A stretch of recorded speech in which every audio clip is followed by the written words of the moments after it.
লোকের জমিতে না বলে চুপ করে ঢুকে গেছি। এই যে অ্যাডপ্টেড মা।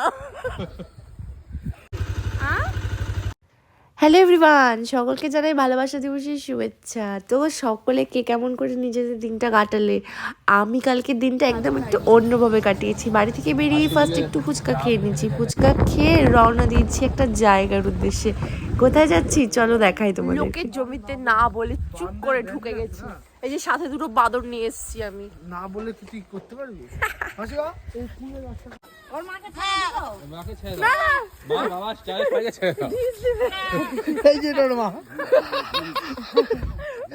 আমি অ্যাডপ্টেড মা। মার মার মার, একটাও বললো না। গোন।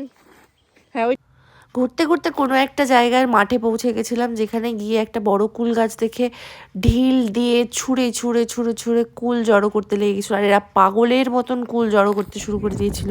পাশে একটা জায়গায় দুটো পাখি আটকেছে দেখে আমার খুব কষ্ট হচ্ছিল। আমি ভাবছিলাম পাখিগুলো আটকে গেছে, কিন্তু পরে জানতে পারলাম যে না, ওরা পাখিগুলোকে ধরেছে খাবার জন্য। যাই হোক, দেখে আমার ভীষণ কষ্ট হচ্ছিল, কিন্তু তারপরেও এরা আবার একটা কারোর কাছ থেকে লগা জোগাড় করে নিয়ে এসেছে কুল পাড়ার জন্য। আর রাখার জায়গা নেই বলে আমার প্যান্টের মধ্যে যতগুলো পকেট আছে সব পকেটে ভর্তি করে দিয়েছে। চিকচিকি কুল জড়ো করেছে। কি করবি রে কুলগুলো এখন? তারপরে ওখানেই কুল ধুয়ে ওখানেই কুল খেয়ে দে আবার মাঠে বাচ্চা কাচ্চাদের সঙ্গে খেলতেও শুরু করে দিয়েছিলাম আমরা। Valentine's Day sorted. যাই হোক, অনেক পাগলামি করলাম। That's it for today, by.